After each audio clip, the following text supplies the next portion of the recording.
Bismillahirrahmanirrahim. Assalamualaikum warahmatullahi wabarakatuh. Waalaikumsalam warahmatullahi wabarakatuh. Yang terhormat Bapak Muhammad Nurhaulahuddin, SEM SC. Kami dari kelompok 7 akan mempresentasikan hasil kerja kelompok kami yang berjudul struktur pasar. Sebelumnya saya akan memperkenalkan anggota dari kelompok 7. Yang pertama ada Linanda Mufliha, Fitri Handayani, Silvi Alfianti, Rizal Bangkit Jaya, dan saya sendiri Muhammad Sinki Nurul Fauzi. Untuk materi yang pertama akan dijelaskan oleh Elin.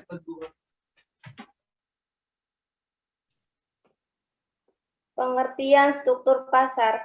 Struktur pasar adalah keadaan pasar yang memberikan petunjuk tentang aspek-aspek yang memiliki pengaruh penting terhadap perilaku usaha dan kinerja pasar.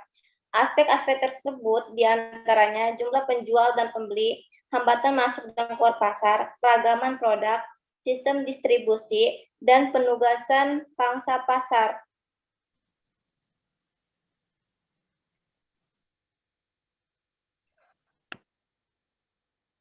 Faktor-faktor struktur pasar. Yang pertama ada jumlah atau banyaknya perusahaan yang ada dalam pasar. Yang kedua, jenis barang yang diperjualbelikan. Yang ketiga, mudah tindaknya perusahaan masuk ke dalam pasar. Yang keempat, kemampuan penjual dan pembeli dalam mempengaruhi pasar. Yang kelima, informasi serta pengetahuan penjual maupun pembeli terhadap pasar yang dihadapi.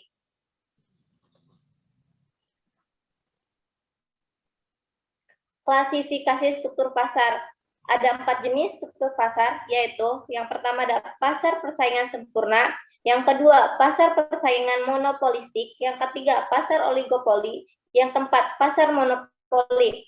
Untuk klasifikasi yang lebih sempit, keempatnya digabungkan menjadi persaingan yang sempurna dan tidak sempurna. Persaingan yang tidak sempurna mencakup persaingan monopoli, oligopoli, dan monopolistik. Keempat, pasar memiliki karakteristik yang berbeda dalam beberapa masalah, yaitu jumlah penjual, jenis produk, hambatan masuk dan keluar, dan harga.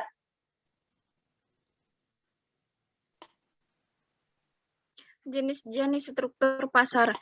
Struktur pasar persaingan sempurna. Persaingan sempurna merupakan struktur pasar yang paling ideal karena dianggap sistem pasar ini adalah struktur pasar yang akan menjamin terwujudnya kegiatan memproduksi barang atau jasa yang tinggi optimal. Efisiensinya, jenis pasar persaingan sempurna terjadi ketika jumlah produsen yang sangat banyak dengan produksi produk yang sejenis dan mirip dengan jumlah konsumen yang banyak. Contoh produknya adalah seperti beras, gandum, batu bara, kentang, dan lain-lain.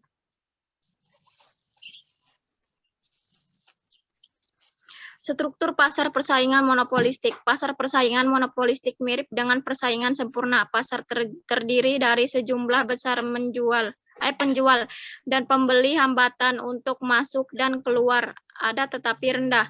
Yang membedakan persaingan sempurna dari persaingan monopolistik adalah jenis produk yang ditawarkan dalam persaingan monopolistik. Setiap penjual menyediakan produk yang serupa tetapi tidak identik. Perusahaan mencoba membedakan produk mereka dari persaingan melalui strategi non-harga seperti iklan.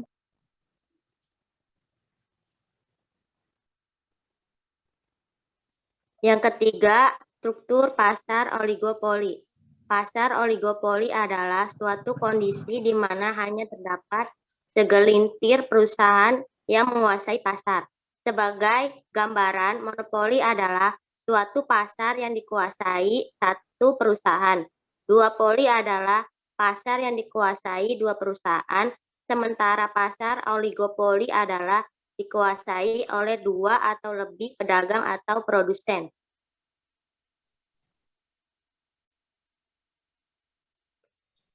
Yang keempat adalah struktur pasar monopoli.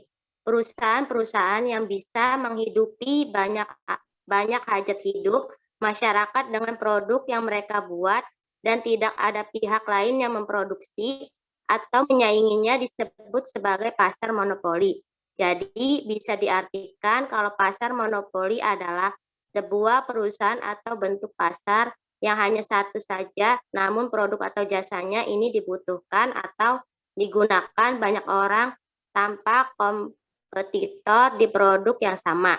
Dengan adanya satu perusahaan saja yang memproduksi produk atau jasa tersebut, menjadikan pengendali pasar dan kemungkinan bisa menjadi pengendali harga.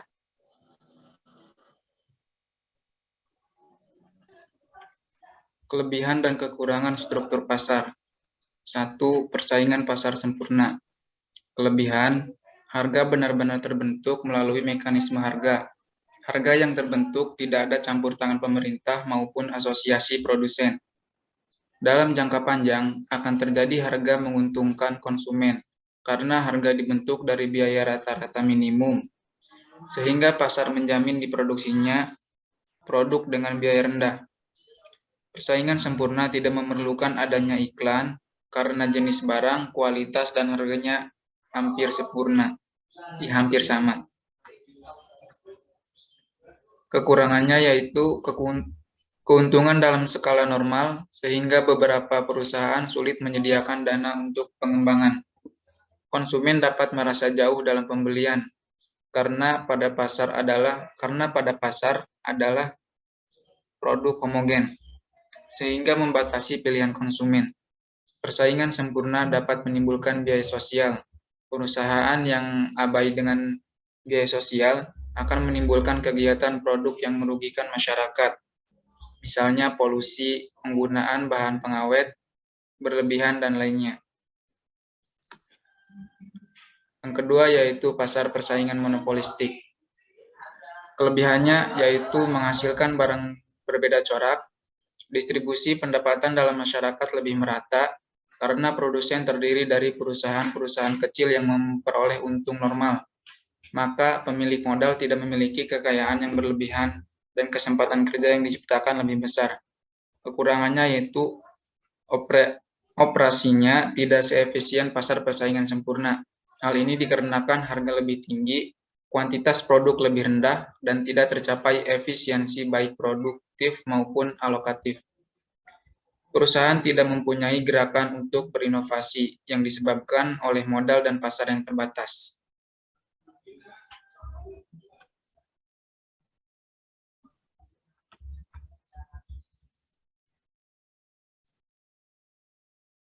Tiga, pasar oligopoli. Kelebihan, pengembangan produk diimbangi dengan kemajuan iptek dengan mendorong inovasi dan perkembangan teknologi pada industri.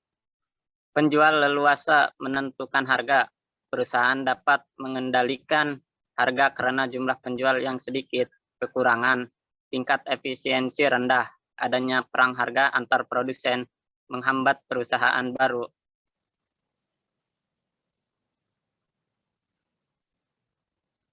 Empat, pasar monopoli. Kelebihan, menghindari produk tiruan, adanya efisiensi dan pertumbuhan ekonomi, adanya penurunan biaya produk dalam skala ekonomi, adanya efisiensi dalam pengadaan barang, kekurangan adanya penyimpangan alokasi sumber daya, terdapat kesengajaan pembagian pendapatan, terdapat eksploitasi pekerja dan konsumen. Hal ini karena pasar monopoli akan selalu memproduksi pada harga yang lebih tinggi meski sedang memperoleh keuntungan ataupun sedang rugi.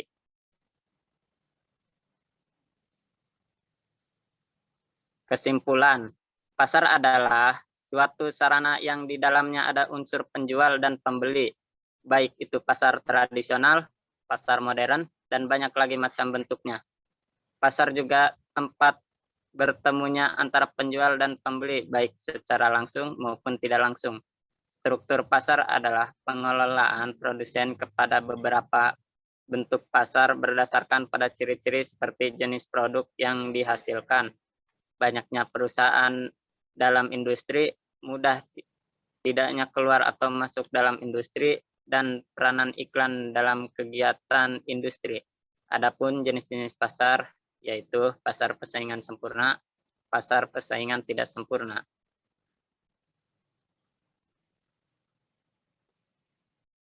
Baik, saya kembalikan ke moderator. Cukup sekian presentasi dari kelompok kami, kurang lebihnya mohon dimaafkan. Assalamualaikum warahmatullahi wabarakatuh. Waalaikumsalam warahmatullahi wabarakatuh.